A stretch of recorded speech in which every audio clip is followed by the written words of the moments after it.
Bueno, bueno, vamos dando la bienvenida y hay bastantes que se están conectando de a poquito. Sí. Bueno, la grabación ya inició, así que en principio, Rodri, si cuando ya estés Bueno, listo para hacer el inicio de la actividad. ya que estoy, porque para que no me aparezca justo el-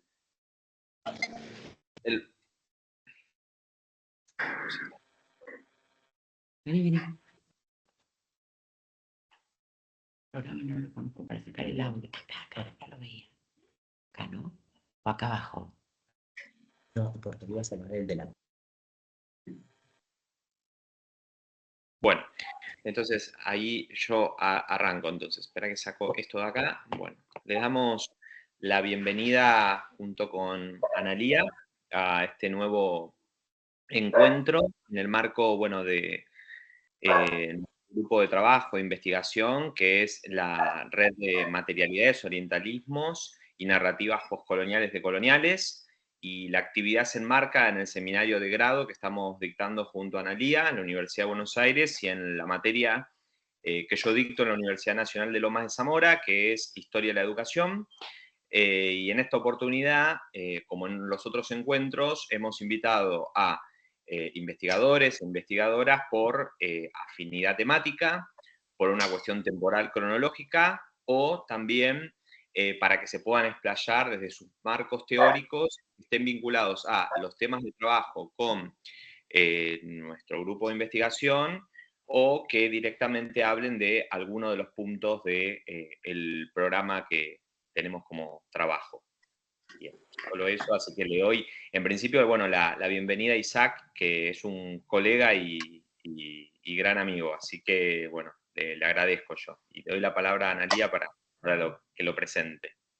Sí, bueno, me sumo también al agradecimiento de Rodrigo, que, bueno, muchas gracias Isaac por estar acá. Vamos a hacer una breve presentación para quienes no te conocen. Isaac es licenciado en Historia por la Facultad de Estudios Superiores Acatlán de la Universidad Nacional Autónoma de México. Es maestrando en Estudios en Relaciones Internacionales en la Facultad de Ciencias Políticas y Sociales de la UNAM. Es investigador del Seminario Permanente de Historia del Mediterráneo Antiguo de la FES Acatlán UNAM. Es investigador del Observatorio Geohistórico de la Universidad Nacional de Luján, en Argentina. Es investigador del Grupo de Trabajo Geopolítica, Palestina y Nuestra América de Claxo. Y sus líneas de investigación son el ecosistema universitario en Palestina, el sionismo cristiano en América Latina, la recepción de la historia antigua de Palestina en la historiografía contemporánea y la difusión escrita de la cuestión palestina en México. Bueno, con esta presentación, la propuesta de esta actividad es, primero le vamos a dar la palabra a Isaac, que va a hacer una exposición que sirva como punto de partida para después también dialogar con él. Va a estar abierto después un espacio, Rodrigo y yo vamos a también a comentar, a hacer algunas preguntas, pero por supuesto también va a estar abierto a todos los participantes aquí presentes. Así que en principio les pedimos que por el momento silencien los micrófonos, que después con Rodrigo vamos a moderar esa última parte la segunda parte de la actividad, que sería más, ahí sí, les vamos a pedir que abran los micrófonos o que por el chat nos vayan haciendo llegar sus comentarios o preguntas para Isaac. Así que bueno, Isaac, te dejo el espacio a vos ahora. Muchas gracias. Al contrario, muchas gracias a ustedes por la amable invitación. De entrada, quiero mencionar que ahora con los cambios tan repentinos de clima que hemos tenido acá en el centro del país, me afectó un poco, entonces estoy un poquito enfermo, entonces si no se alcanza a escuchar tan fuerte mi voz en algunos momentos, es por eso. Traté de llegar de la mejor manera, pero bueno, así sucede en algunas ocasiones. Pensando en, en los conceptos que son centrales para esta presentación y que son centrales en mi investigación, me gustaría hablar un poco acerca de ellos, de sus implicancias y sobre todo tratar de hacer énfasis en la cercanía geográfica, cronológica con nuestro espacio de investigación, de acercamiento, específicamente desde Argentina, desde México, pero también desde América Latina. En primer lugar, el concepto de epistemicidio se suele decir que fue acuñado por el sociólogo portugués Boaventura de Sousa Santos hacia finales del siglo XX.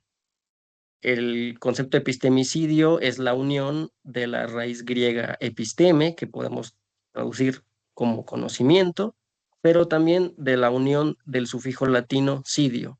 Si hiciéramos esa definición muy elemental, pues el epistemicidio sería el asesinato del conocimiento, pero desde luego que es mucho más profundo que solo hablar de esto. Tiene que ver, yo lo defino como un racismo que justifica la destrucción del conocimiento de la población dominada, colonizada, y al mismo tiempo la imposición del conocimiento de los colonizadores. Y podemos encontrar muchos ejemplos a lo largo de la historia. Boaventura de Sousa Santos acuñó el concepto pensando en, en lo que hoy en día es América. Él considera que el epistemicidio puede ser rastreado específicamente a partir del siglo XVI. Él señala en repetidas ocasiones que el conocimiento occidental moderno fue construido sobre la base del despojo, de la destrucción de los conocimientos indígenas, nativos. Entonces, estamos ante una perspectiva eurocéntrica, ya no solo del mundo, sino también en este caso del conocimiento. Y si lo vinculamos con el caso de Palestina, pues podemos encontrar muchas resonancias. El sionismo, entendido como un movimiento nacionalista de carácter eurocéntrico, construyó una imagen muy a su conveniencia de lo que era Palestina. Palestina como un territorio premoderno, atrasado, lejos de la civilización, que necesitaba de la llegada de la intervención de los colonizadores. Como parte de este epistemicidio, Boaventura de Sousa Santos hace mención a lo largo de sus textos de otros conceptos. Por ejemplo, él habla del linguacidio. Él nos dice que el hecho de que las lenguas indígenas hayan quedado relegadas, olvidadas y en algún punto que se haya acelerado el proceso de desaparición, pues implica que con el tiempo el sur no tenga nada que decir aparentemente porque no tiene ningún medio para hacerlo o específicamente ningún idioma para hacerlo. De ahí que pues muchas de las lenguas o idiomas indígenas, como lo llamemos hoy en día, pues se encuentren en peligro de desaparecer, considerando que cada vez hay menos hablantes. A la par de este linguacidio, tenemos otros procesos como la evangelización, pero también la escolarización, es decir, qué contenidos temáticos de enseñanza voy a enseñarle a la población dominada, qué conocimientos no quiero que sepa. Y tenemos también casos de libros prohibidos en el llamado Nuevo Mundo, libros que fueron traducidos y que llegaron, pero también otros libros que no llegaron a nuestras manos por esa censura muy predominante que había. El epistemicidio también tiene un vínculo muy fuerte con el genocidio. Ha habido muchos genocidios a lo largo de la historia. Recientemente estamos ante dos genocidios en tiempo real, el genocidio en Sudán, pero también el genocidio en Palestina, que de ninguna forma se remite al 7 de octubre de 2023. Y finalmente, un elemento adicional sería la devastación ambiental. Boaventura de Sousa Santos señala que como parte de la aniquilación del otro, a través en este caso del conocimiento, pues también se ha buscado destruir su vínculo con la naturaleza. Ramón Grossfogel, que también ha hablado sobre el epistemicidio, señala que en el siglo XVI hubo 4 genocidios epistemicidios y considero muy necesario citarlos.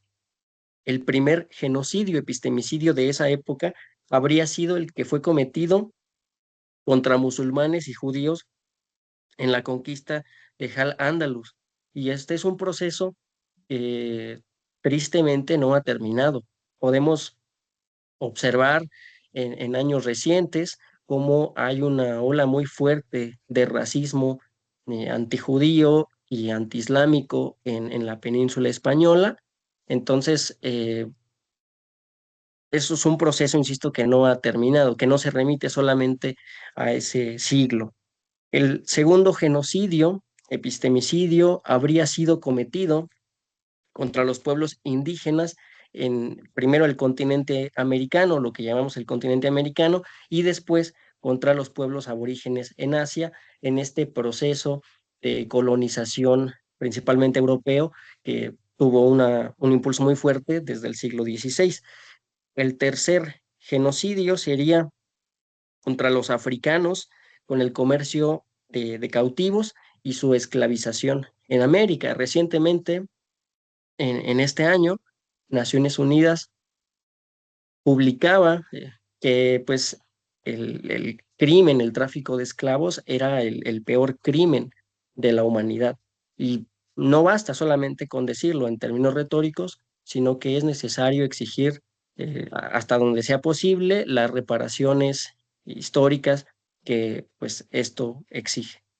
Finalmente, el último genocidio, epistemicidio de este siglo XVI habría sido cometido, según Ramón Grossfogel, contra las mujeres que practicaban y transmitían el conocimiento indoeuropeo en Europa, principalmente, y que después fueron quemadas vivas, acusadas de brujería. No es el único ejemplo, también lo encontramos en Estados Unidos, pero esta idea, ¿no? de que lo que estaban generando, los conocimientos que estaban transmitiendo eran un peligro contra la cristiandad, contra la civilización y en general contra el orden establecido.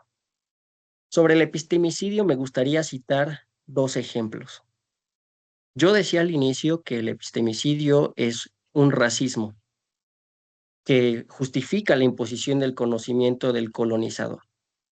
En 1925, y este es el primer ejemplo que quiero citar, fue inaugurada la Universidad Hebrea de Jerusalén.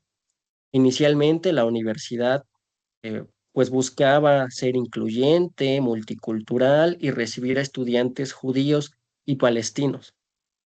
Hubo participantes de talla internacional, por ejemplo, en el primer día, que fue la ceremonia inaugural, estuvo presente Arthur Balfour, que años antes había emitido la Declaración Balfour, pero también estuvo Herbert Samuel, alto comisionado británico en Palestina, entre muchos otros. Lo interesante de esto es que pues estos señores veían que la universidad iba a promover la unión entre distintos grupos poblacionales. Sin embargo, si nosotros revisamos cuántos estudiantes judíos y palestinos estaban inscritos al momento de su inauguración, encontraremos que los estudiantes palestinos eran una minoría, conformaban menos del 1%, y esta minoría se mantuvo hasta la década del 70. Y esto sucedió porque las clases en esta universidad se impartían en idioma hebreo. Esto no es menor. Tenemos que considerar que el hebreo para 1925 tenía a lo mucho 30 años de haber sido resucitado, diciéndolo entre comillas, pensando que los lingüistas judíos de finales del siglo XIX habían buscado adaptar el hebreo a la cotidianidad y pues crear nuevos conceptos y nuevas estrategias para adaptarlo pues, a las necesidades de su momento. Y sin embargo, estamos hablando que la universidad fue creada en la Palestina británica, donde la mayoría de la población era palestina y por consiguiente hablaba árabe. Entonces, esta institución, esta segunda universidad judía de Palestina, es un claro ejemplo de epistemicidio porque con este tipo de medidas buscaban rezagar a los estudiantes palestinos. ¿Por qué no pensar que la universidad impartiera sus clases en árabe? ¿Por qué imponerlas directamente en hebreo? La universidad estuvo pensada desde el comienzo para los primeros colonizadores judíos que hablaban en hebreo. Los primeros docentes palestinos contratados por la Universidad Hebrea de Jerusalén fueron contratados hasta finales de la década del 60, inicios del 70. Entonces, este es un ejemplo de epistemicidio en Palestina. Otro ejemplo que me parece muy necesario mencionar y que tiene que ver con lo que hoy es México, sucedió en la península de Yucatán. Durante muchos años, Fray Diego de Landa hizo labor misionera y de evangelización en la península de Yucatán. Este señor llegó a convertirse en el segundo obispo de Yucatán. En 1562 hubo un acto inquisitorial donde él ordenó la destrucción masiva de rollos, de códices, más bien, de libros, de esculturas, porque consideraba que la población indígena, principalmente maya, estaba incurriendo en actos de idolatría. Si bien muchas de estas personas se habían convertido al cristianismo, no habían abandonado por completo sus antiguas prácticas. Entonces, lo que este señor consideró fue que lo mejor era simplemente erosionar por completo todo vestigio de ese pasado reciente. Al poco tiempo, la decisión de este señor llegó a sus superiores y él fue removido de su cargo. Entonces, él fue exiliado a la península española, él era de Castilla, y desde España, él redactó su relación de las cosas de la península de Yucatán o de Yucatán. Y esto es mm, paradójico porque hoy en día mucha de la información que conocemos sobre la población maya y las poblaciones indígenas de la península de Yucatán lo conocemos a través de su obra, cuando él en el siglo XVI tenía la intención de erradicar todo lo que tuviera que ver con esas culturas indígenas y nativas. Entonces, paradójicamente, lo que él intentó destruir, pues logró sobrevivir gracias a la obra que él escribió. O sea, de una u otra forma, logró sobrevivir. Si bien es cierto que hay mucha epigrafía maya en el sur de nuestro país y que hay muchos especialistas que han trabajado el tema, es evidente que mucha de las obras de la época pues no llegaron a nuestros días por esta destrucción deliberada que promovió Diego Delante, que es uno de los muchos ejemplos que podemos citar, no es el único. Entonces, a grandes rasgos, esto podríamos entender por epistemicidio. El segundo concepto, que está muy vinculado al epistemicidio y que es fundamental para mi investigación, es el concepto escolasticidio o academicidio. Este es un concepto que fue acuñado en 2009 por la doctora palestina Carmen Abulsi. Ella lo acuñó en inglés, scholasticite. Este es un concepto que puede ser traducido por lo menos de estas dos maneras. Sobre todo en España lo traducen como academicidio porque academia y académico en inglés es scholar o scholastic.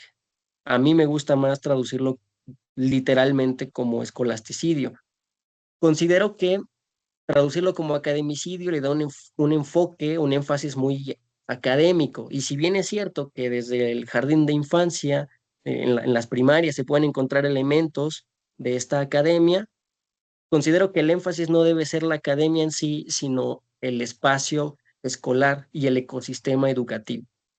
Algo que también he identificado es que hay en la literatura sobre el tema, que es muy reciente, también un protagonismo muy fuerte de la universidad. Y si bien es cierto que la universidad es fundamental para la educación pública en cualquier parte del mundo, pues considero que en realidad los jardines de infancia, las primarias y las secundarias deberían tener la misma relevancia.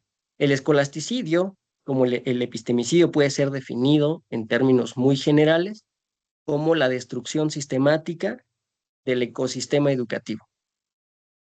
Y esta destrucción sistemática tiene que ver no solo con la destrucción material de una escuela, es decir, no se limita a bombardear, a demoler una escuela, a hacer inservible un laboratorio o un espacio de enseñanza-aprendizaje, sino que también es una destrucción, digamos, simbólica y social. Las escuelas son las instancias donde se genera, se construye el capital humano que da sustento a una nación. Entonces, destruir una escuela es de alguna forma ir minando de forma paulatina a las nuevas generaciones y negar el futuro de un país. Ahora, como parte de esta destrucción, no podemos simplemente quedarnos con los daños materiales. Hay muchas personas, docentes, investigadores, estudiantes, que resultan afectados de todo esto. ¿Cuántas personas no han sido asesinadas, desaparecidas, heridas, secuestradas, torturadas? Y esto tampoco tenemos que reducirlo al ámbito de la colonización o de algún conflicto. ¿Por qué no? Este tipo de actos también los puede cometer el Estado mismo, y hay muchos ejemplos. Entonces, con esto quiero decir que si bien el escolasticidio fue acuñado por una Palestina en 2009, pensando en la operación militar israelí Plomo Fundido, en la cual Israel atacó Gaza entre 2008 y 2009, pues también podríamos hablar de escolasticidios en otras partes del mundo y en otras épocas de la historia. Con esto, pues quiero dejar claro que si bien nuestras universidades en América Latina, en Argentina, en México, no están siendo demolidas, no están siendo hechas polvo como sucede en Palestina, pues sí es cierto que hay un proceso de ataque, de asedio contra el pensamiento crítico, contra la libertad de expresión, que cada vez hay más desinterés en invertir en la educación pública y pues eso se ve reflejado también en la censura, en la represión, en no poder hablar de ciertos temas porque trae consecuencias, genera renuncias, despidos. Entonces, de alguna forma, podríamos hablar hasta cierto punto, con ciertos matices, de escolasticidios en otras partes del mundo. Ahora, en el caso de Palestina, el escolasticidio tampoco comenzó en 2023. Las primeras prácticas de escolasticidio se remontan por lo menos a inicios del mandato británico. Justamente en mi tesis de maestría estoy trabajando al respecto, recopilando la evidencia que permite sustentar esto, y hay muchos ejemplos de la colaboración entre las autoridades británicas y los líderes sionistas antes de la creación del Estado de Israel para impedir el desarrollo de la educación en Palestina. La primera universidad palestina moderna a la usanza occidental fue fundada hasta 1971, que fue la Universidad de Hebrón, y la primera universidad en Gaza fue la Universidad Islámica, que fue fundada en 1978. Yo decía hace un rato que la Universidad Hebrea de Jerusalén, que fue la segunda universidad judía, fue fundada en 1925, o sea, pasaron casi 50 años después para que se dieran las condiciones y fuera creada la primera universidad palestina moderna a la usanza occidental. Y hago un énfasis en moderna a la usanza occidental porque Palestina a finales del siglo XIX ya tenía universidades, no como nosotros las vemos en este lado del mundo, pero ya tenía universidades. Muchos de los estudios se hacían al interior de las mezquitas y daban títulos que tenían validez profesional. Insisto, desde este lado del mundo podríamos cuestionar y decir si realmente eran universidades o no, pero a lo que quiero ir es que en Palestina había una sociedad muy educada y floreciente. Por último, el otro concepto importante que convoca es el concepto memoricidio. Este es un concepto que fue acuñado a finales también del siglo XX, hacia 1991, por Mirko Meck. Él, partiendo de la guerra de los Balcanes, y también en varios sentidos podemos considerar un genocidio, pues habla del asesinato de la memoria. Pero otra vez, no es un concepto tan simple, tan reduccionista. Tiene que ver específicamente con la destrucción de los sitios, de los espacios de importancia histórica, arqueológica, cultural, religiosa para una sociedad y que de alguna forma contribuyen a la identidad de una sociedad. Por supuesto que esto también va de la mano del asesinato de las personas que resguardan y difunden esas memorias, de la persecución que hay detrás. Mirko Meck, pensando en la guerra de los Balcanes, por supuesto que se refería al incendio de la Biblioteca Nacional y Universitaria de Bosnia o a la destrucción del Instituto Oriental de Sarajevo o también a los ataques contra distintas mezquitas en la zona. Hay muchos ejemplos de destrucción de este tipo de lugares que además está prohibido de acuerdo con el derecho internacional humanitario. Como parte de este memoricidio, también podemos citar los intentos, las políticas, las declaraciones negacionistas por parte pues, de personas, de políticos, de estados. Acá en México nunca podemos olvidar el asesinato de estudiantes en 1968. El 2 de octubre no se puede olvidar, pero tampoco podemos olvidar la desaparición de los 43 normalistas de Ayotzinapa en 2014, en el último sexenio que el PRI estuvo en este país. Pero tampoco podemos, como decimos acá coloquialmente, hacernos de la vista gorda, ignorar lo que está pasando ahora. A mí no me hace sentido, por más que lo pienso, que la gente, no solo en este país, sino en el mundo, esté tan emocionada por el Mundial del Despojo, como lo llamamos aquí en México. Un mundial cuyas entradas están en un 800% más caras que en el mundial anterior, cuando el gobierno mexicano ignora los problemas estructurales de nuestra sociedad en detrimento o en beneficio del extranjero millonario que va a venir a este deporte que está secuestrado por una federación internacional. Ahora en México vemos que hay distintas movilizaciones. Tenemos la movilización de distintos maestros de educación básica del país en el Zócalo de la capital mexicana. Y son noticias que a lo mejor no son tan públicas o que no salen tan a la luz, pero que hablan del descontento y del malestar social creciente que hay en nuestra sociedad.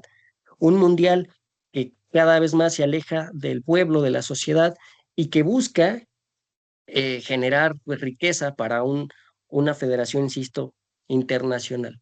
Entonces, esto en el presente y en el futuro cercano tampoco lo podemos olvidar. A mí me recuerda mucho, aun cuando yo no lo viví porque no había nacido, lo que sucedió en 1968.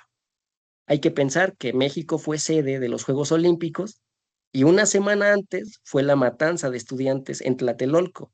Entonces, habría que ver de qué forma el gobierno mexicano va a tomar este malestar social creciente en las ciudades mundialistas, principalmente en vísperas del inicio de la Copa del Mundo.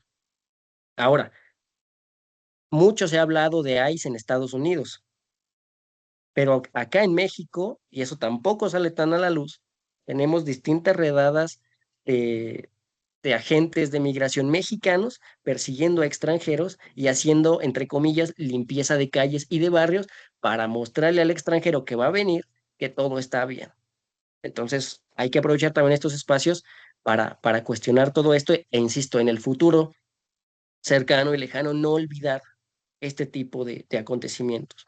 Por supuesto que tampoco podemos olvidar la crisis de desaparecidos en este país. Tenemos más de 130,000 desaparecidos, una crisis de 50, 60 años y a la que no se le ha dado solución. El gobierno mexicano ha preferido reunirse con personalidades de todo tipo, pero justamente en estas movilizaciones que ha habido en los últimos días, pues se dice que pues, se exige más bien que el gobierno haga algo al respecto para atender esta grave crisis que tenemos. Entonces, en ese sentido, el memoricidio, como les decía, pues no solamente es la destrucción de los espacios relevantes para la memoria de una sociedad o para las memorias, porque tampoco me parece que haya una sola forma de recordar o que la memoria sea estática, sino también pues la persecución contra quienes resguardan esas otras memorias. Un ejemplo quizá que también podríamos citar y que últimamente me ha parecido muy importante es el caso del dios Tlaloc, de este monolito de más de 10 metros de altura que está a las afueras del del Museo de Antropología del Instituto Nacional de Antropología e Historia en la Ciudad de México. Ese monolito estaba en un pueblo, también en la Ciudad de México, llevaba ya muchos años vinculado a a esa comunidad. Las personas le tenían precio a la pieza. Y sin embargo, en algún momento, en la década del 60, por decreto presidencial, el monolito fue trasladado por la fuerza, porque hubo intervención de la policía y del ejército mexicano, y el monolito fue trasladado de este pueblo a las afueras del Museo Nacional de Antropología. Entonces, hoy quien vaya al museo, mexicano o extranjero, puede ver la pieza y sorprenderse. Sin embargo, pues ese también es un acto, a mi parecer, de memoricidio, porque implica pues violar el apego ancestral que tienen muchas de estas personas con su propio pasado e imponer un discurso nacionalista de este es nuestro pasado prehispánico. Eso es algo también que sucede mucho en este territorio, ¿no? Una admiración por el indígena o los indígenas del pasado, pero un desprecio por los indígenas del presente. Si bien es cierto que cuando se habla de mexicas, de tlatilcas, de olmecas, de mayas, hay una admiración importante, pero cuando se habla del indígena que trabaja a las afueras de algún establecimiento o que se identifica ese acento en su lenguaje cotidiano, pues hay un desprecio muy marcado en la sociedad y se nota también en las políticas del Estado. Entonces, a grandes rasgos, pues estos tres conceptos permiten cuestionarnos pues la transmisión del conocimiento, pero también la cuestión educativa, ¿no? Quienes tienen acceso a la educación y por supuesto con una perspectiva muy vigente que también nos atraviesa a nosotros desde las universidades públicas en América Latina.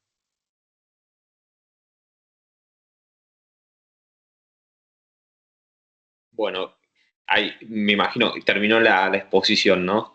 Sí, quisiera quedarme aquí.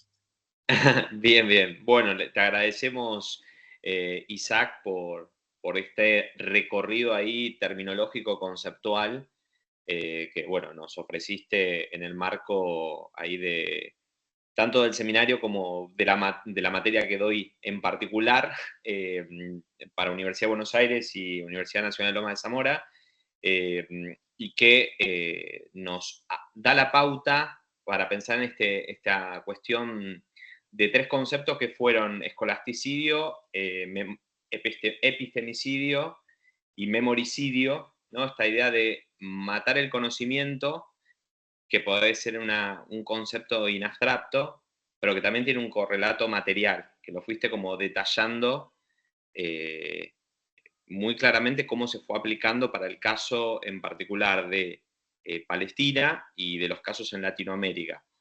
Y yo como primer comentario para hacer un gancho ahí con el seminario que dictamos junto a Analía, si vos podés de alguna manera rastrear esto en alguna práctica o en alguna instancia de este denominado mundo antiguo, esas prácticas de una búsqueda de eliminar el conocimiento en una instancia.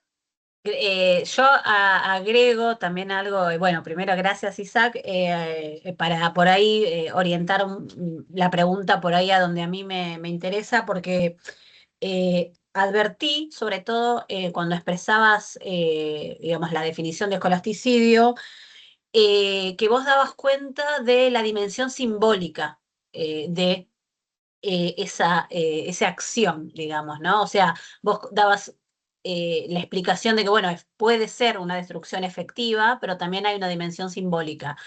Y a mí me pasa que justo en el seminario, por ejemplo, justo ahora estoy preparando algunas clases y pensando algunos temas que para los estudiantes que estén acá presentes prontamente vamos a trabajar. Pensando, por ejemplo, en el caso de la Roma antigua, donde hay un tema bastante trabajado como puede ser la damnatio memoriae o incluso la quema de libros. ¿Por qué te lo relaciono? Porque justamente en el mundo antiguo tenemos esta particularidad de que la reproducción de los materiales concretos con los que digamos, en los que se transmite el conocimiento efectivamente puede ser diezmada por completo, porque en el mundo antiguo una estatua, bueno, ¿cuántas hay? Entonces, no es que haya tantas, hay control de cuáles hay, y entonces tal o cual busto es o roto o en general después se reconfiguran, ¿no? Como que se les pone la cara de otro encima. Y con los libros lo mismo, la quema de libros, o sea, no hay una reproductibilidad técnica, digamos, así parafraseando a la crítica, digo, no hay una reproductibilidad que haga que haya tanta cantidad de volúmenes de determinada obra y tenemos por las fuentes antiguas, doy, por ejemplo, un autor que yo trabajo, que es Suetonio, que Suetonio da cuenta de cómo en época de Calígula, en época de Nerón, se daba de parte de los emperadores, se daba esta orden de que a veces era por capricho, a veces era meramente, insisto, por capricho, u otras veces era por una cuestión política de quemar la obra completa de un autor y era probable que eso fuera efectivo, por esto que digo, ¿no? Porque no habría tantas obras.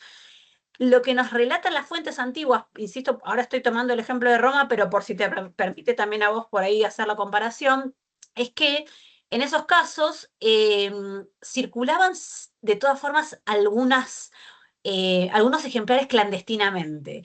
Y que no solo eso, sino que además era la cultura oral la que terminaba preservando a esas obras y de algún modo lo comprueba el hecho de que, por ejemplo, un autor como Suetonio da cuenta entonces del hecho de que se quemaban las obras, pero también da cuenta de que fue en vano de algún modo porque terminó incentivando para, por ejemplo, su reproducción oral y ahí, bueno, ahí ya es como que se habilitó otro canal de circulación.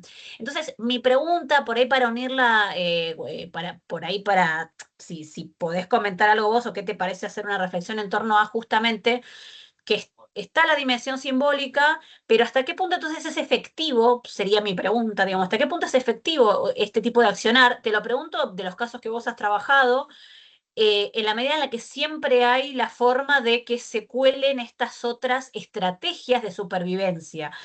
¿Se entiende mi pregunta? Porque relacionándolo con el mundo antiguo, yo digo, en el mundo antiguo sería incluso muy probable pensar de cierto éxito, por esto que acabo de decir, ¿no? El control efectivo de un rollo de papiro que perfectamente se quema y cuántos más puede haber, y sin embargo tenemos testimonio de que tampoco están así, de que no desaparece del todo, porque hay algo de esta memoria tal vez oral, memoria popular, memoria colectiva que termina recuperándolo.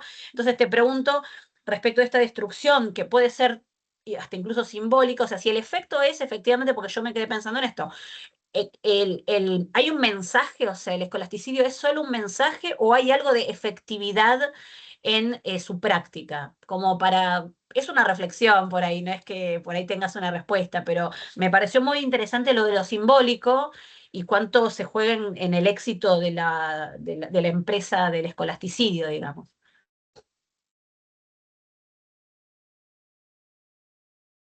Considero que siempre hay que ser muy flexibles con los conceptos. Estos tres conceptos fueron acuñados finales del siglo XX, inicios del XXI, pensando en una realidad muy distinta de la antigüedad. Entonces, eso no quiere decir que no se puedan aplicar, pero hay que ser flexibles y tener en cuenta muchos puntos. Primero, por ejemplo, la cuestión del Estado. este debate interminable. ¿Existió o no existió un Estado en la antigüedad? ¿Y qué tipo de Estado? Porque la educación que tenemos hoy en día, hablando de educación pública, pues está financiada por el Estado. Y es una educación que, a pesar de todos sus asegúnes, pues pretende dar, pues tener un alcance, como se suele decir, universal. Y en la antigüedad eso no sucedía. La educación era restringida a las élites, a las personas que lo podían pagar. Entonces, ese sería un primer punto a considerar. Otro elemento es que, si bien yo considero que existen muchos genocidios en la historia, habría que preguntarnos si este concepto podríamos identificarlo en la antigüedad. Hubo muchas masacres, hubo eh, muchos asesinatos colectivos, pero ¿hasta qué punto podrían ser definidos como genocidio? El genocidio se define como el plan, si retomamos a Rafael Lemkin en su definición de 1944, como un plan sistemático para destruir a una nación. Ahí entraría otro concepto. ¿Qué nación podríamos encontrar en la antigüedad, no? Ahora, este es otro debate que tampoco me parece del todo cerrado. Yo no considero que las sociedades del mundo antiguo fueran racistas, pero por ahí hay personas que sí podían ser racistas, ¿no? Hay un texto de Benjamin Isaac que se llama El racismo en la antigüedad clásica. Yo no estoy de acuerdo con él, pero habrá muchas otras personas como él que digan que sí había racistas en la antigüedad. Entonces, dependiendo de la perspectiva de la que partamos, pues podríamos llamar o no llamar, pues de cierta forma. Ahora, otra, otra problemática, y en eso estoy muy de acuerdo contigo, es la cuestión de la producción masiva. Hoy en día tenemos bibliotecas, por ejemplo, la Biblioteca Nacional de nuestra universidad va a tener, digo, no quiero arriesgarme ahora a dar una cifra, pero lo dejaría en millones de ejemplares. En la antigüedad, pues, por supuesto que no había ese alcance tan masivo. Pero pues eso no significa que no hubiera prácticas de censura o de borrado o de eliminación de libros. Habla de la transmisión misma, ¿no? ¿Qué voy a traducir? ¿Qué no voy a traducir? ¿Cómo lo voy a hacer? La parte de la sistematicidad, por así decirlo, ¿no? Eh, si el epistemicidio o el escolasticidio son ataques sistemáticos, pues esto significaría que tendremos que encontrar un patrón constante en determinado periodo de tiempo. Entonces, a lo mejor para llamar epistemicidio o escolasticidio a una acción, tendríamos que encontrar ese patrón, ¿no? En ataques contra un autor o contra una escuela de pensamiento, a menos que flexibilicemos el concepto y quitemos esa parte sistemática. Es interesante porque, pensando en algún ejemplo concreto, se me ocurre, se me ocurren las guerras en la región de Mesopotamia que trabaja precisamente Rodrigo, y cómo de forma sorprendente, podríamos decir, pues muchas de las tablillas, a pesar del incendio, de los incendios que sucedieron, terminaron sobreviviendo. Y terminaron sobreviviendo porque pues esas tablillas se cocieron con el calor del fuego. Pero si hubiera sido otro material, otro soporte, entonces no habrían llegado a nuestros días. Habría que pensar en la destrucción de Persépolis por Alejandro Magno o en otros incendios de ciudades, estado similares, anteriores y posteriores. En otros casos que estaba pensando, por ejemplo, se me viene mucho a la mente el libro bíblico de Daniel, que si bien no es un libro histórico, considero que tiene elementos históricos. Y un elemento histórico sería esta idea de que los babilonios tomaran a las personas más versadas y se las llevaran a Babilonia, ¿no? Para servir en determinadas posiciones. Pero eso es algo que también era común en otros momentos. Si bien es cierto que también dentro de estas élites, pues había quienes terminaban siendo asesinados, mutilados, como el caso de Sedequías, ¿no? Que le fueron sacados los ojos para eliminar la sucesión monárquica en Judá, y también otros que fueron encarcelados, como el caso de Joacim. otro rey de Judá. Ahora, en la antigüedad, y esta parte también me gustó, quizá podríamos encontrar actos de resistencia frente al borrado, frente al epistemicidio o al escolasticidio. Como bien dice Analía, pues la oralidad podría ser uno de esos elementos. Y ese es un elemento que se nota mucho en Palestina, pero también se puede notar en Líbano o en Irán, en el Congo. Se nota en los pueblos indígenas, muchos desde el siglo XVI a la fecha han recuperado, resguardado sus tradiciones de boca en boca, ¿no? Como se dice. Cuando las condiciones son tan agobiantes y no hay forma de tener acceso a un soporte material, a una biblioteca, a un archivo, a un museo, a un sitio arqueológico, cuando todo eso que forma parte de tu realidad ahora es polvo y ya no lo puedes sostener, pues entonces lo único que te queda es tu propia palabra, tu propia voz. Entonces, eh, creo que la oralidad ha sido clave desde la antigüedad. Habría que ver, ¿no? Otra vez entrar al debate de la definición de qué es una resistencia o qué es un acto de resistencia y cómo se puede aplicar a la antigüedad, pero yo diría a grandes rasgos que estos conceptos son aplicables al mundo antiguo.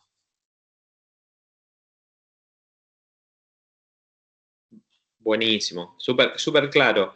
Y Sí, yo me gracias, quedé... Isaac. Una cosita, porque me interesó lo de Isaac que señalabas. En un punto, el título del libro de Isaac me parece que es un poco provocador. Él en realidad me parece que considera una idea de proto-racismo para el mundo griego y romano. O sea, digo, entiendo a dónde iba tu observación, Isaac, por supuesto, pero me parece que después cuando uno después desenmaraña un poco lo que él plantea, es como lo de ir rastrando algunas estrategias de estigmatización y de segregación de los extranjeros, que de algún modo simplemente quería aclarar eso porque por ahí me parece que es más el título lo que nos convoca desde que la idea de racismo hay en el título, y después me parece que él después en el libro tal vez no es tan, o sea, matiza un poco esa aseveración. Ah, lo comento por las dudas, igual da para convencerlo, porque me parece que ahí hay una clave de lectura súper interesante que estableciste, que es efectivamente con el racismo, así que te agradezco. No sé, vos ibas a decir algo, Rodríguez. Sí, no, que tiene que ver un poco con esto, que en las sociedades premodernas, en términos generales, no para generalizar, sino que uno no puede hablar quizás de la práctica sistemática de un racismo instalado por una práctica estatal, pero sí hay formas de estigmatizar o denominar a ese otro, esa alteridad. Que lo vemos en las sociedades antiguas como de Egipto, de Mesopotamia y de distintos lugares, sobre todo porque utilizaron cánones representacionales, al menos para los egipcios, muy claros de cómo se veían ellos y cómo veían esos otros. Y yéndome directamente ahora, cambiando un poco de la brújula o el horizonte, pensaba en esta idea de la pervivencia, lo que subsiste, lo que pervive, y la forma en la que pervive. Y creo que el factor oral es fundamental, ¿no? Esta idea de cómo se transmiten los conocimientos, te voy a destruir las bibliotecas, los libros, las estatuas, o lo que está pasando en el caso de Palestina es destruirles a las mujeres la posibilidad de los textiles, ¿no? Que en el mundo latinoamericano, en el mundo indígena, el textil es una forma de transmisión del conocimiento por fuera de la lógica occidental. Y ahí creo que hay una cuestión interesante que es pensar, creo yo, en la lógica de la modernidad-colonialidad que se impone desde una idea de una razón universal, desde un occidente universal, y que esas lógicas de destrucción, eliminación, son más efectivas y más masivas en esta lógica de la modernidad-colonialidad. Por ahí en el mundo antiguo, en las sociedades premodernas, es más localizado, puntual, o quizás no se buscaba esa eliminación completa del otro. Pero, más allá de esto, hay ciertos debates que se dieron por ejemplo, en el mundo en el mundo del cristianismo, entre los iconódulos y los iconoclastas, que era destruir las imágenes. Bueno, ¿qué es lo que querían destruir? Era destruir el conocimiento, pero destruir la idea en sí, la idea de Dios, la idea de santo en ese icono que estaba materializado ahí, o era destruir el conocimiento. Bueno, hubo estrategias, creo yo, que vos mencionabas, Isaac, de resistencia, ¿no? De pervivencia. Que me parece que yo creo que la tecla, insisto en esto, es la modernidad y la colonialidad, que hay formas de colonialismo en el mundo antiguo, hay formas, estrategias de destrucción, pero no esta lógica de la modernidad. Digo porque uno lo ve en formas, a través de estos conceptos, ¿no? El memoricidio, el epistemicidio, y que también estaba el factor ambiental. En el mundo antiguo se alteraba la naturaleza, el medio ambiente, pero no de la manera, creo yo, destructiva y acelerada que tiene hoy.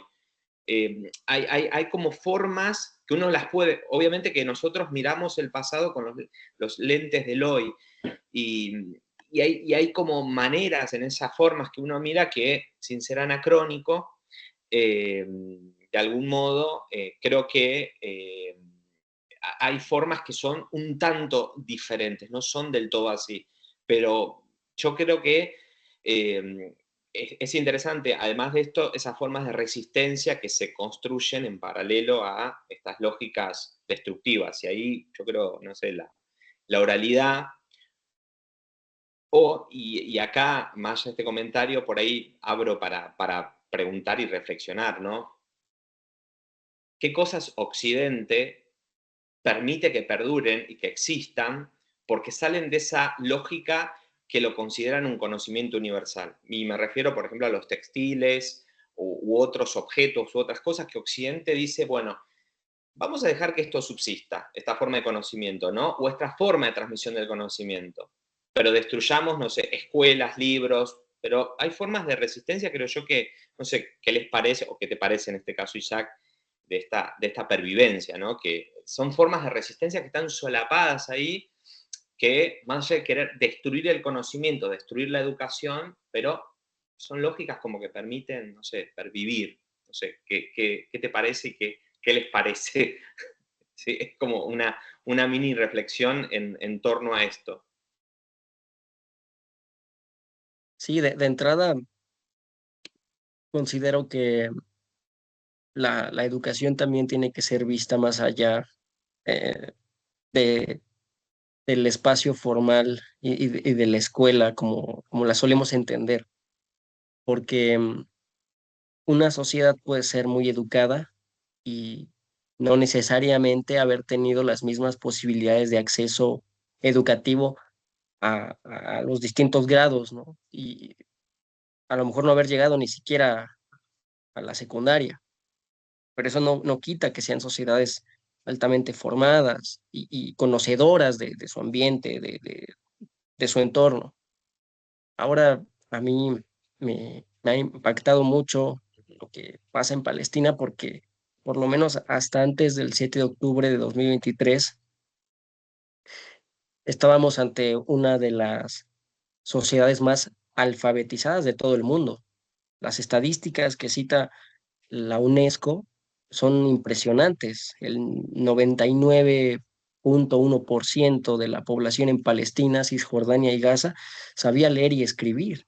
Pero no solo eso, sino que también había casi 130,000 estudiantes universitarios inscritos en Cisjordania, casi 90,000 en Gaza, y arriba del 60% del estudiantado en estas dos regiones palestinas eran mujeres, rompiendo esta idea de que las mujeres en Palestina no tienen acceso a la educación.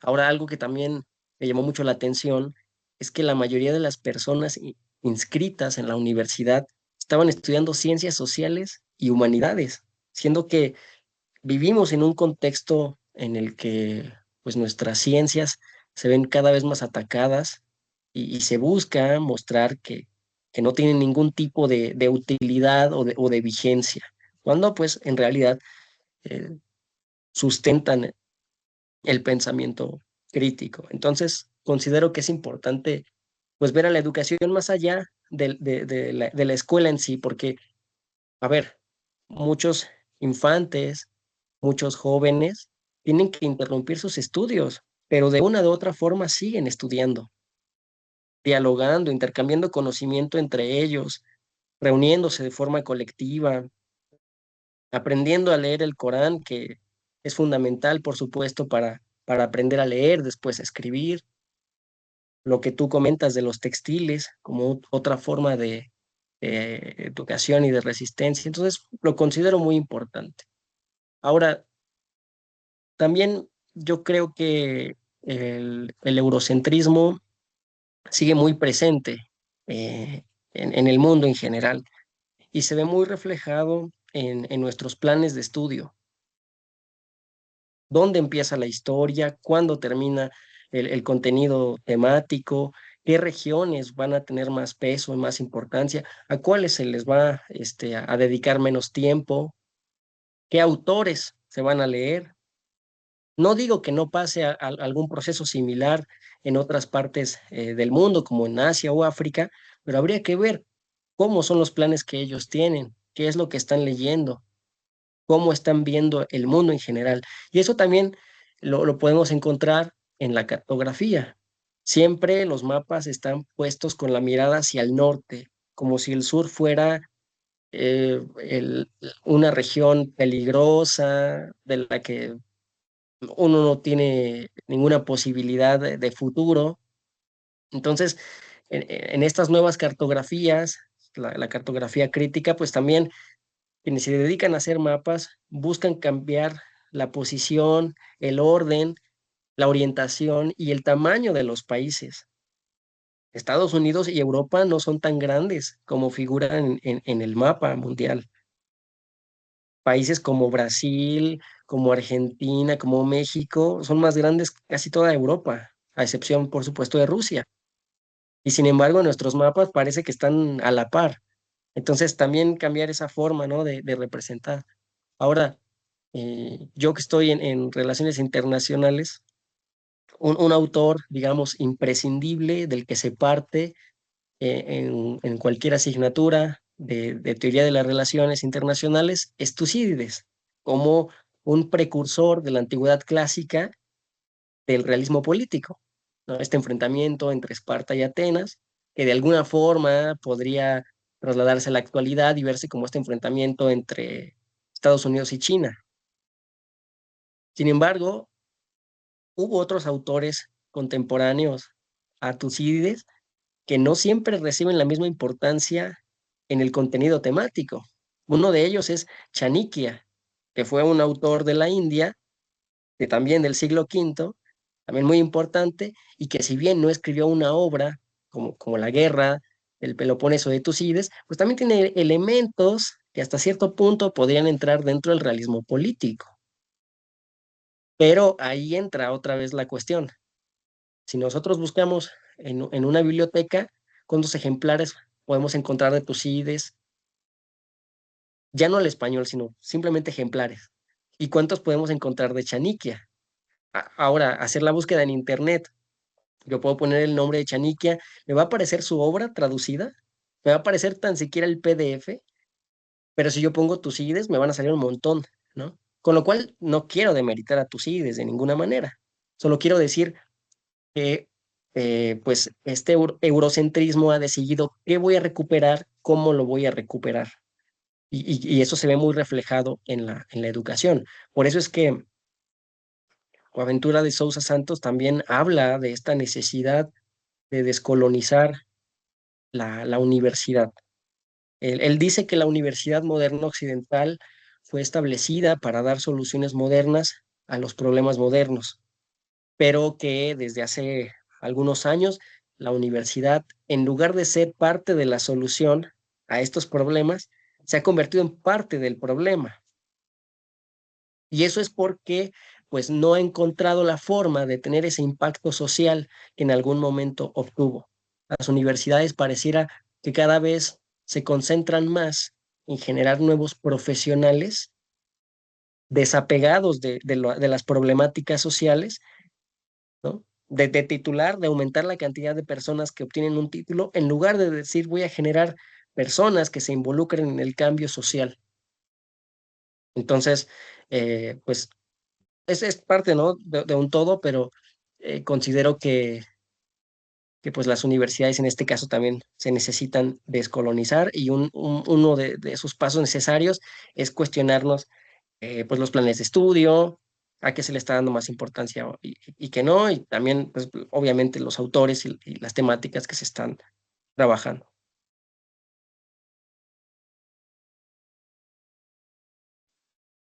Bueno, muchas gracias, Isaac, por esta reflexión, intercambio que estamos teniendo, que yo estoy anotando. A propósito, este autor, Chaniquia, ¿cómo se escribe? Así como suena,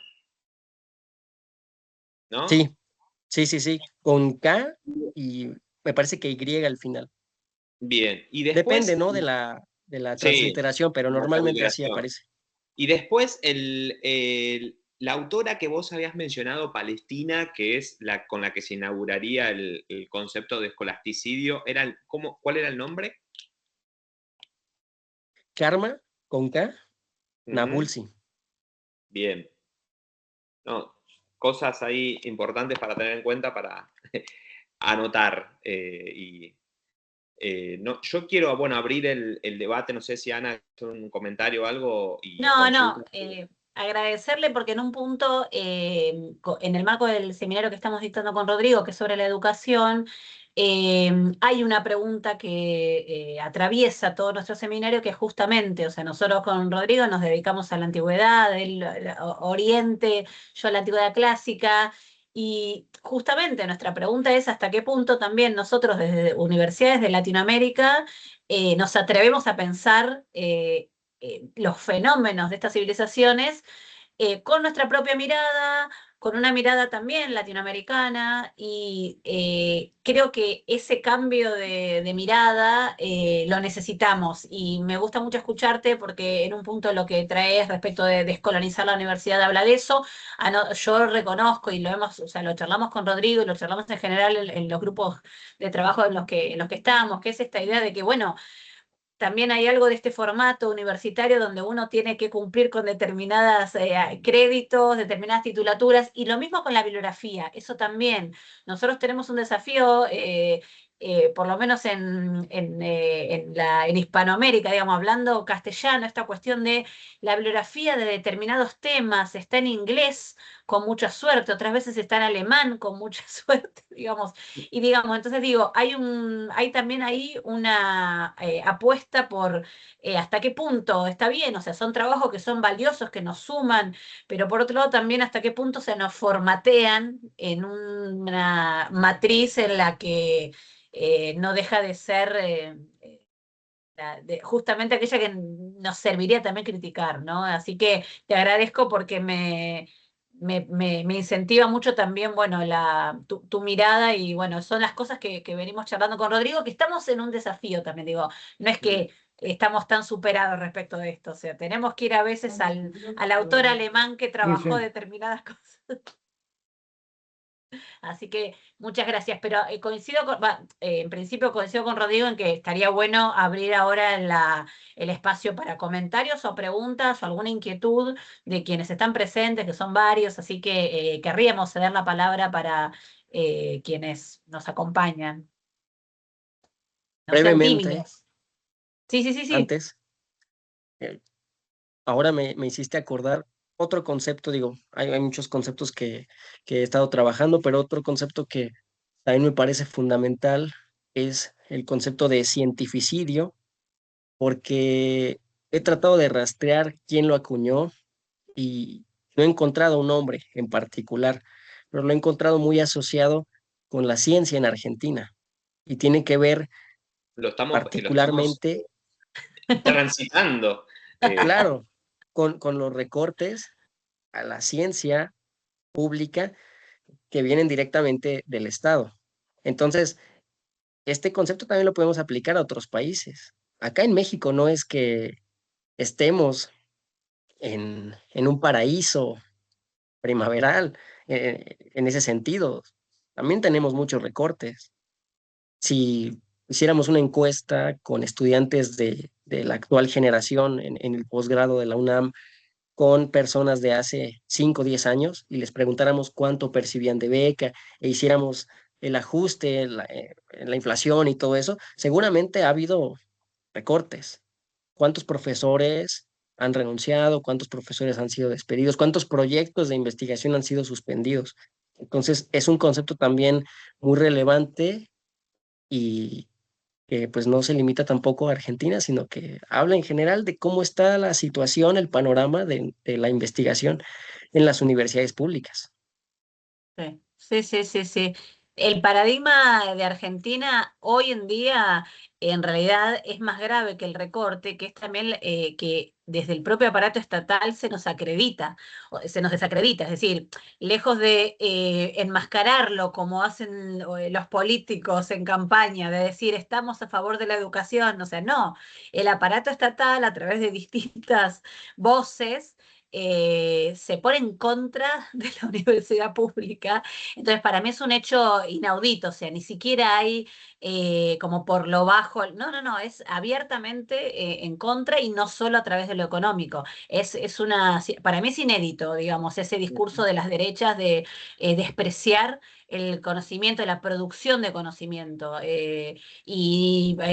veces lo enmascaran con que las que valen son las ciencias que están más asociadas al sector productivo, pero después en definitiva desfinancian a todos y somos todos, nos acusan de ladrones, nos acusan de no querer que nos auditen, nos acusan de tantas cosas horribles, entonces digo, para mí es, La palabra casta, sí, eh, sí, como que hubiéramos nacido con una varita especial sí, las sí, sí, estructuras, sí, al pero menos en Argentina, la estructura universitaria pública es la que permite de alguna manera una posibilidad de ascenso social, no es que sos una casta que en determinados países ocurre que naciste en determinado clase social y que podés estudiar acá, hay una posibilidad de ascenso que hasta hace algunos años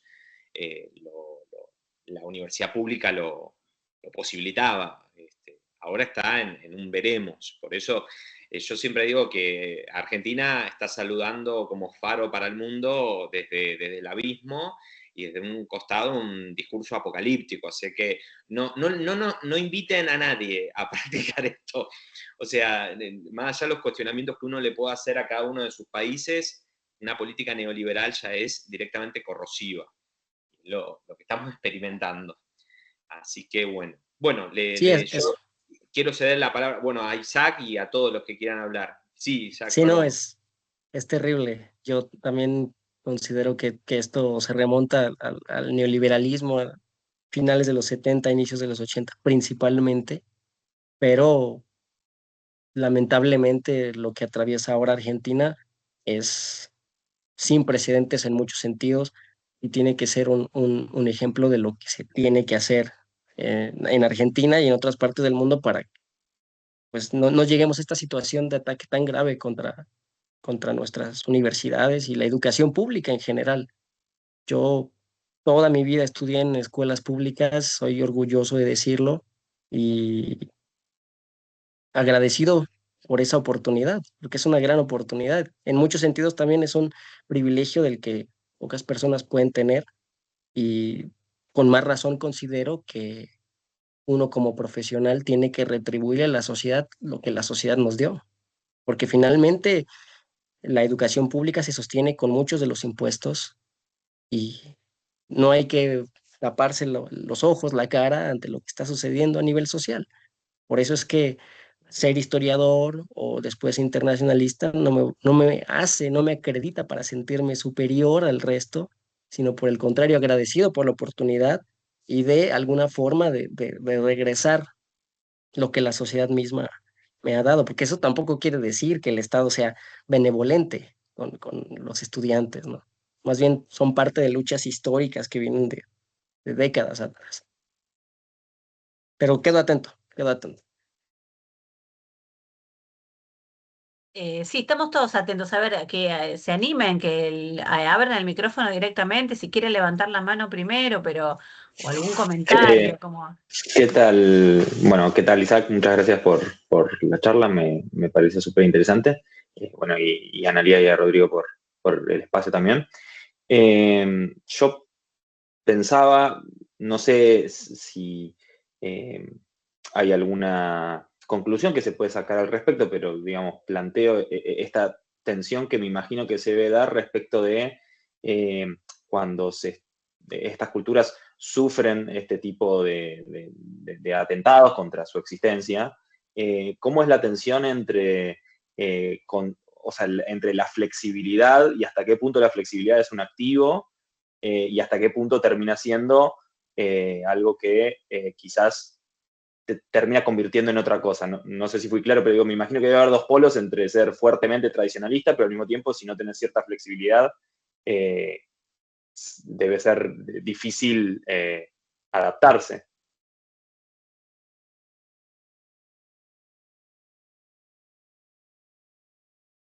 Entiendo que tiene que ver con la cuestión de la aplicabilidad específicamente de los conceptos. Yo diría que ahí depende de cada quien. Yo en ese sentido soy muy flexible y trato siempre de entrar a debatir cada concepto. No me gusta dar por sentado que pues todos tienen que conocer o compartir mi visión de tal o cual concepto, por muy conocido o poco conocido que pueda ser. La desventaja, a lo mejor, que yo notaría en estos tres conceptos es que son muy recientes y por lo menos hasta donde yo he investigado no tienen una definición tan detallada, salvo el caso a lo mejor del epistemicidio de Boaventura de Sousa Santos, que cita mucho en todos sus libros, pero no es una definición eh, digamos, establecida, que él te diga el epistemicidio es esto, sino que en distintas páginas a lo largo de su producción va dando señales, pistas. El concepto escolasticidio es problemático por lo mismo, porque uno encuentra que todos se remiten a Carmen Abulsi en 2009.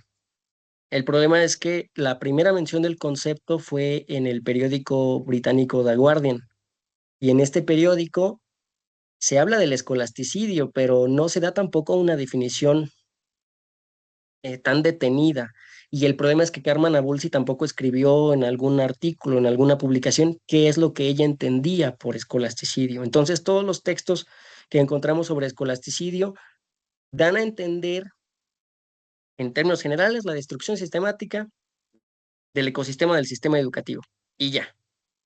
Pero no hay un debate de qué puede implicar o de qué no es, de si se puede aplicar a otras épocas. Es un concepto muy reciente.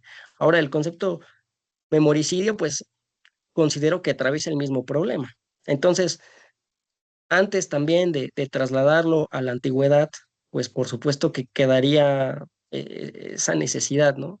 De pararse frente al concepto y decir, pues no se ha dicho, no se ha definido lo suficiente, pero para mí es esto, y para mí se puede aplicar o no se puede aplicar por lo mismo.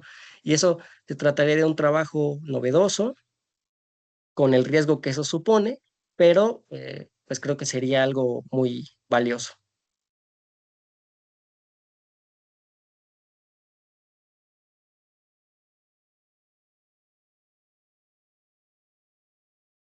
Gracias, Isaac.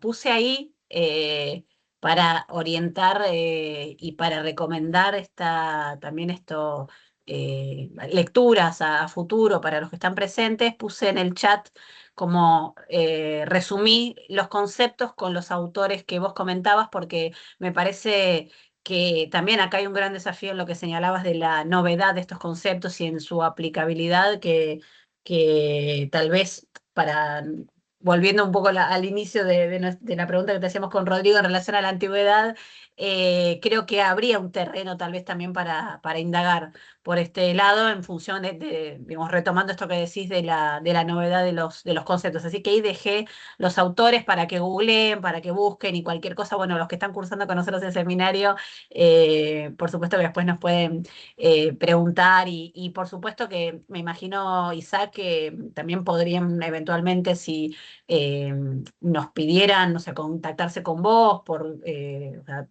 ¿no? Podemos dejar después tu mail si a alguien le interesara por ahí alguna cosa más concreta y de cómo está avanzando tu investigación, también podría ser una vía, ¿no? Te comprometo, pero me parece que puede ser algo que sirva también, seguir estos diálogos por otras vías. Bárbaro. Bueno, ¿alguien más se anima? No sé, ¿alguien más quiere hacer un comentario, una pregunta? O sea, tenemos unos minutos más. Pobre Isaac, que estabas un poquitito ahí, te agradecemos que hayas hecho el esfuerzo de mantener el horario y la charla, pero digo, por ahí alguna preguntita más que alguno quiera hacer.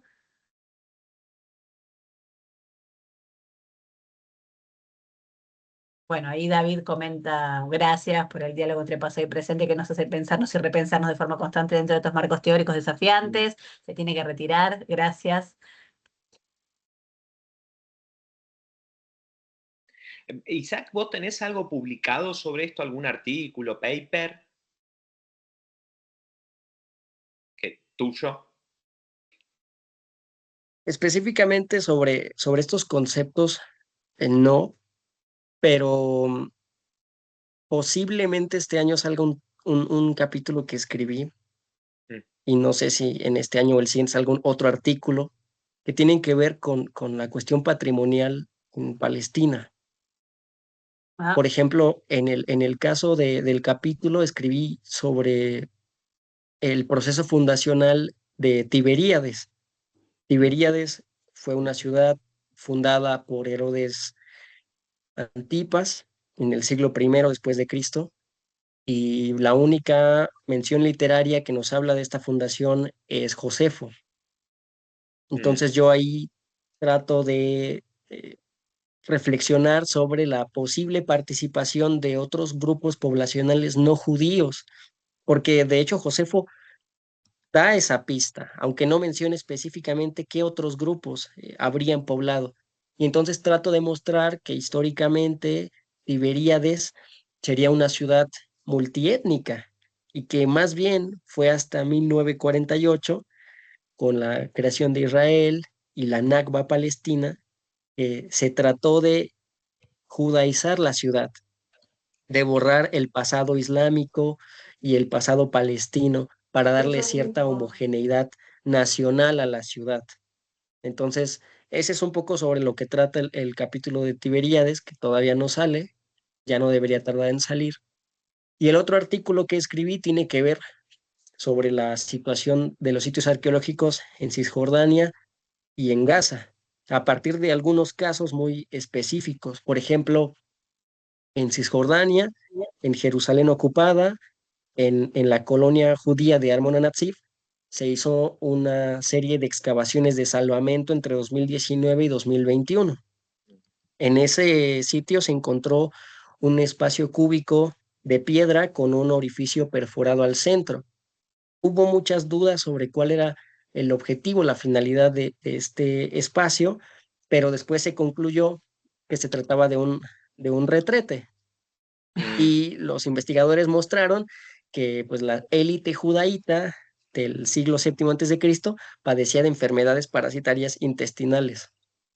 Yo critico esta investigación señalando que pues viola el derecho internacional, porque pues Israel está excavando en territorio ocupado y esa es una violación del derecho internacional.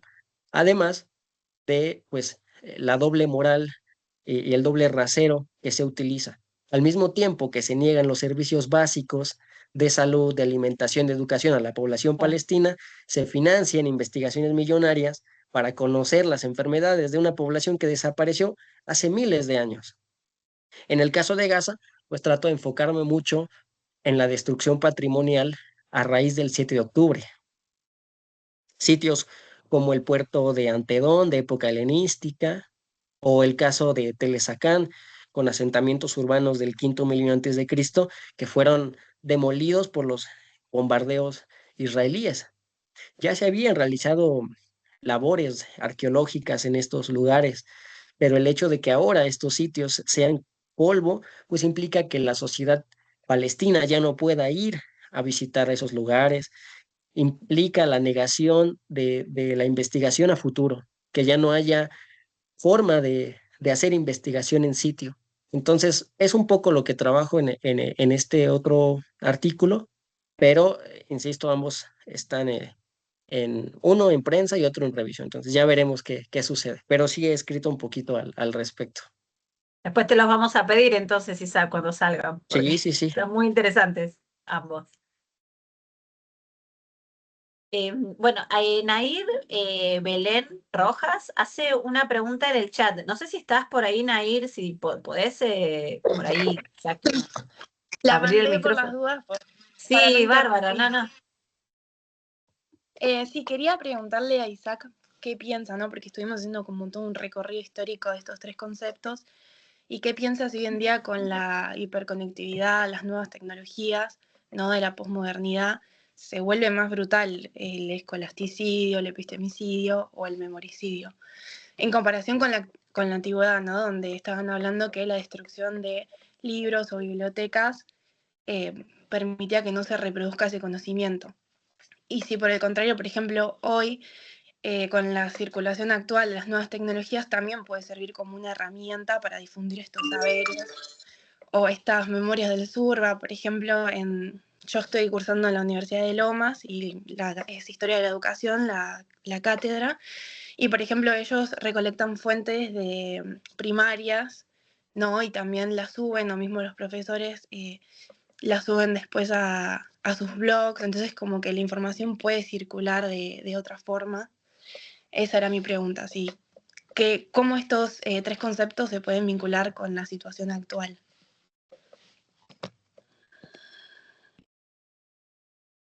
Definitivamente las tecnologías juegan un papel a favor y en contra.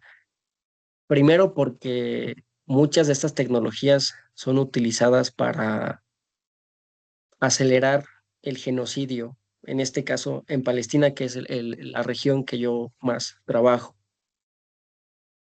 El ejército israelí tiene posiblemente la tecnología militar más avanzada de toda la región y tiene la capacidad de identificar de forma precisa a sus objetivos militares y evitar la destrucción que genera. Es decir, bien se pudo evitar la destrucción y el asesinato de las niñas de primaria en Irán hace algunos meses, pero también se pudo evitar la destrucción de las 12 universidades palestinas. Y sin embargo, ellos lo siguen catalogando como daños colaterales. Lo que veo de forma positiva hasta cierto punto de la tecnología de nuestra época es la preservación y la creación de nuevas narrativas de la memoria. Por ejemplo, mi amiga Nisrin Sagda, ella nació en Al-Jalil, en Palestina, es arquitecta, es artista visual y tiene un proyecto que se llama Virtual Reality Journey Palestine, que básicamente es una reconstrucción virtual de las aldeas palestinas antes de la Nakba. Y tiene un sitio de internet. Ustedes pueden entrar y visitar, adentrarse en las calles, en los callejones de distintas aldeas. Ella hace una investigación histórica y arqueológica porque recupera mapas, fotografías, fuentes de archivo y aplica sus conocimientos cartográficos para hacer esta recreación y de alguna forma resistir.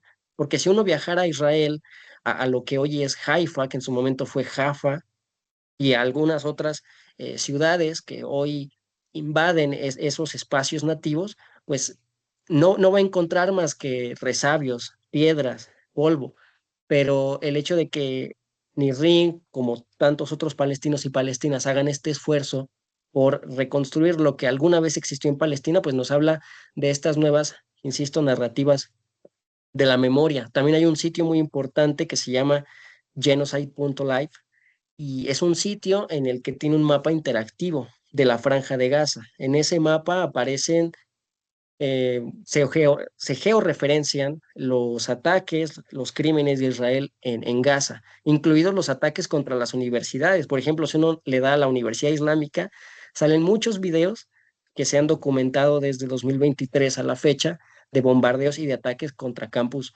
universitarios. Yo ahora para mi investigación de maestría, pues he echado mano de la tecnología precisamente. Hablaba de la inauguración de la Universidad de Hebrea en 1925 y para esta recopilación histórica de evidencias que estoy haciendo, he echado mano de repositorios digitales. Sorprendentemente encontré la nota de un periódico australiano de 1925 que habla de cómo los estudiantes palestinos en ese año se opusieron a la llegada de Arthur Balfour a Palestina. Y es un periódico australiano, ni siquiera es un periódico palestino o judío. Entonces, es interesante esta parte.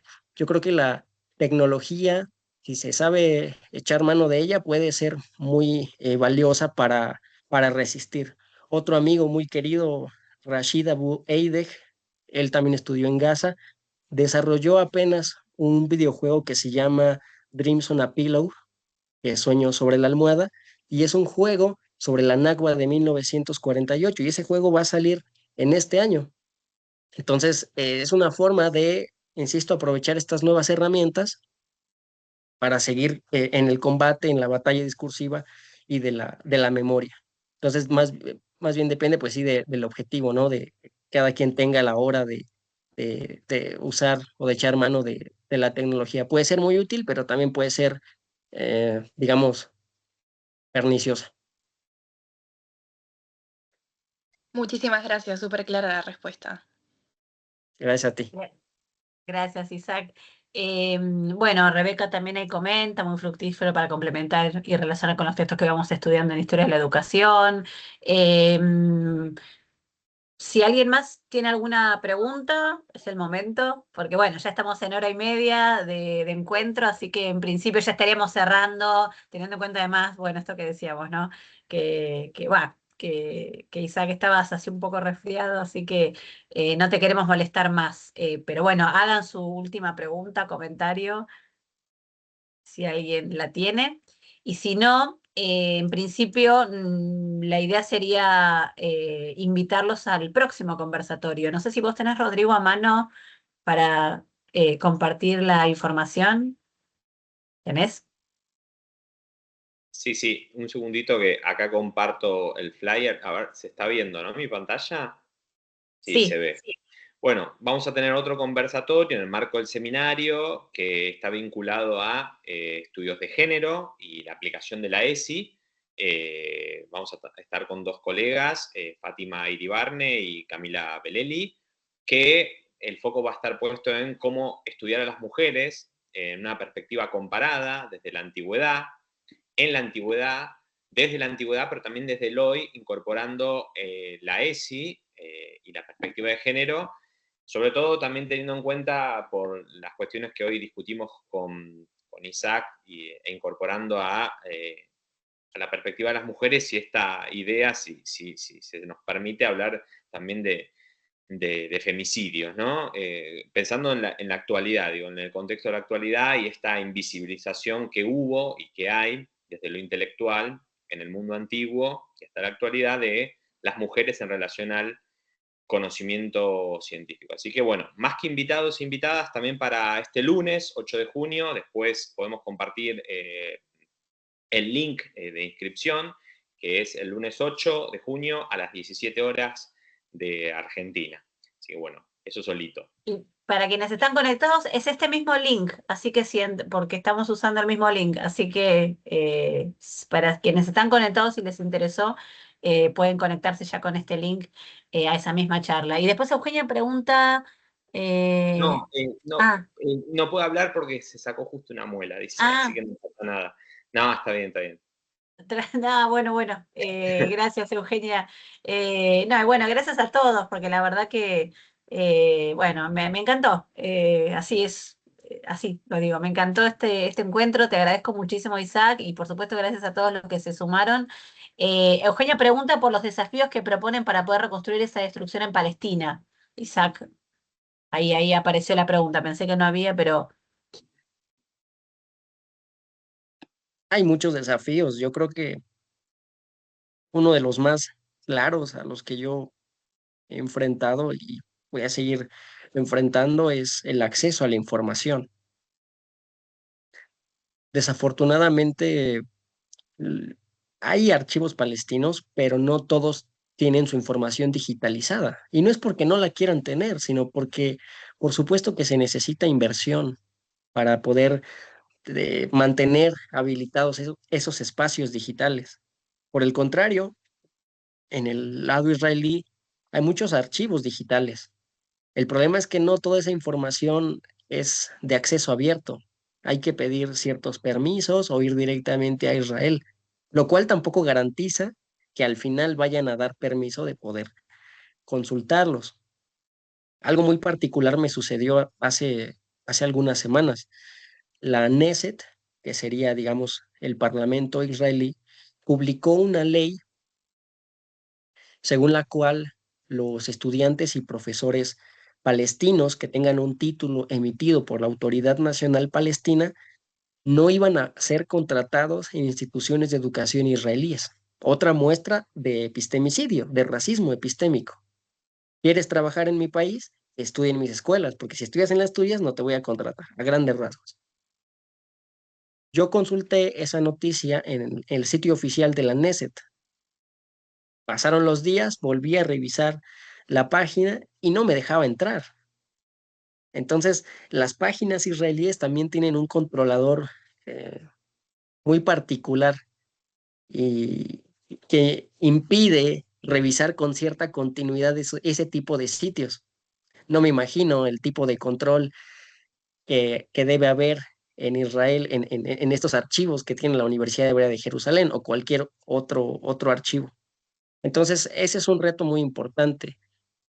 Hay evidencias de prácticas escolasticidas y epistemicidas en Palestina desde la época del mandato británico, pero es un trabajo, yo diría, arqueológico, textual, de estar revisando en textos de la época, en documentos oficiales, de explorar, de agotar hasta la medida de lo posible los acervos digitales que son de acceso abierto para poder pues encontrar esos indicios.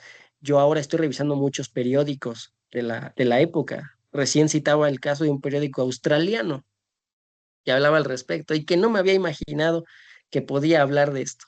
Entonces, yo diría que ese es el principal reto, que hay información, que hay evidencias, pero no es suficiente o no basta con poner cierta frase o determinadas palabras en el buscador, sino que es una investigación muy exhaustiva. Es cansado, pero al tiempo rinde frutos y es gratificante.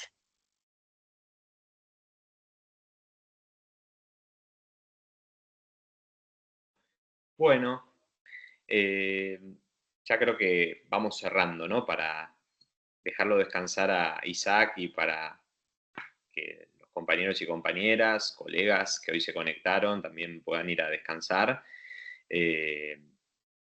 o ir a comer, dependiendo la hora y las latitudes por donde andan. Bueno, así que de corazón le agradecemos muchísimo a Isaac porque fue muy fructífero, yo tomé muchos apuntes, después te voy a consultar también y te voy a insistir para que escribas un paper así para que lo podamos tener de bibliografía en nuestras universidades, porque bueno, necesitamos estas voces, sinceramente. Así que súper agradecido junto a Analía en podernos encontrar acá, ya nos encontraremos presencialmente. Esperemos que en México, o en Buenos Aires también, pero yo quiero en México, quiero volver a México, así que nada, de corazón muchas gracias, intercambio súper fructífero. No, al contrario, gracias a ustedes. Los quiero mucho y ojalá que pronto podamos vernos aquí en México, en su casa y allá en Argentina. Obviamente, obviamente. Bueno, despedimos a todo el Nos mundo. despedimos, sí, sí, Y gracias. después compartiremos el video de la clase, Sí, así va a quedar en pueden YouTube, volver. Va a claro. quedar en Bien, YouTube bien. alojado en nuestro canal. Bueno, y si nos quedamos unos minutitos y te saludamos, Isaac, después de manera privada, y después ya te largamos.